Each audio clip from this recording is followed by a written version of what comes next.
નમસ્કાર. જય જિનેન્દ્ર. ડીસા સહિત ગુજરાતભરમાં જીવદયાનું કામ કરતા જીવદયા પ્રેમીના હુલામણા નામથી ઓળખાતા ભરતભાઈ કોઠારી જીવદયાનું કામ કરતા કરતા અવસાન પામ્યા છે.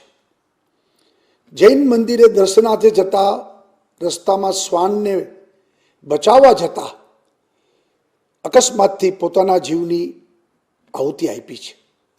હું હૃદયના ઊંડાણથી તેમને શ્રદ્ધાંજલિ પાઠવું છું.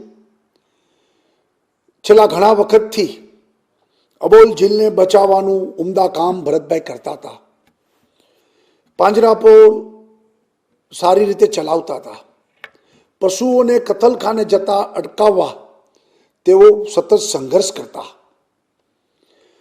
અબોલ જીવોની રક્ષા કરવા તેમણે તેમની જાત ઘસી નાખી હતી. તેઓના અવસાનથી જૈન સમાજ રાજપુર પાંજરાપોળને ન પૂરાય એવી ખોટ પડી છે. રાજપુર પાંજરાપોળમાં 9,000થી વધુ અબોલ જીવોને નિભાવવામાં તેમનો ખૂબ મોટો ફાળો હતો. ભરતભાઈ કોઠારી કોરોનાની મહામારીમાં પણ દાનની આવક ઘટી જતા ખૂબ સંઘર્ષ કર્યો હતો. રાજ્ય સરકારે કોરોનામાં સબસિડી એ 2 મહિનાના 4 મહિના કરી આપ્યા. જીવદયાના ઉત્તમ કામ માટે રાષ્ટ્રપતિ પ્રતિભા પાટીલ દ્વારા જીવદયા એવોર્ડનું પણ સન્માન કરવામાં આવ્યું હતું અને આદરણીય નરેન્દ્રભાઈ મોદીએ પણ તેમના કાર્યોને બિરદાવવા સન્માન કર્યું હતું. ગુજરાત એ જીવદયા પ્રેમીઓની ભૂમિ છે.